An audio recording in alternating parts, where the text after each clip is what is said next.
শিক্ষকদের কোনদিনই না। শিক্ষক মানে কি তা? মা বাবার পর স্থান কার? মা বাবার পরবর্তী স্থান?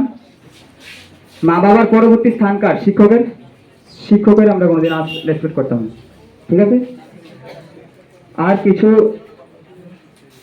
বলার নেই আমার, তবে এই সামান্য কিছু অখিল ভারতীয় বিদ্যার্থী পরিষদ তোমাদেরকে দেখিয়ে দিতে পারবে। বলে আমি আগামী দিনে পলিটিশিয়ান হতে চাই, সেই রাস্তাটা কোনটা, সেই রাস্তাটা এবিভিপি দেখাতে পারবে। আমি আগামী দিনে ব্যবসায়ী হতে চাই, সেই রাস্তাটা কোনটা, এবিভিপি দেখাতে পারবে।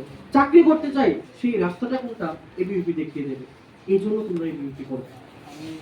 আর তোমাদের কাছে বিনম্র অনুরোধ, যাদের অবদানে তোমরা আজকে এখান পর্যন্ত পৌঁছেছো, তোমাদের মা বাবা, তাদের এই অবদান কখনো অস্বীকার করো না। কারণ তাদেরকে যদি তোমরা সম্মান না করতে পারো, আলটিমেটলি ভগবান বেরাজি হবে।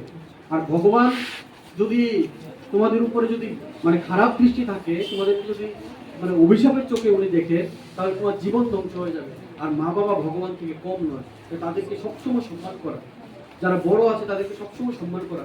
আমাদের যে প্রাচীন যে ভারতীয় সংস্কৃতি, সেই সংস্কৃতিটা সম্বন্ধে জানা, এই জিনিসগুলি তোমরা আগামী দিনে আরো বেশি বেশি করে গ্রহণ করবে।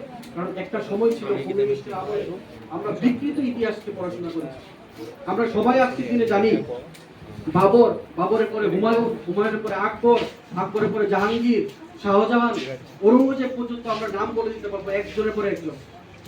কিন্তু আমরা কিন্তু মহারানা প্রতাপের সম্বন্ধে জানি না ঠিকঠাক, তাদের পরিবার সম্বন্ধে জানি না, শিবাজী সম্বন্ধে জানি না, আরো বহু ভারতীয় রাজারা ছিল তাদের।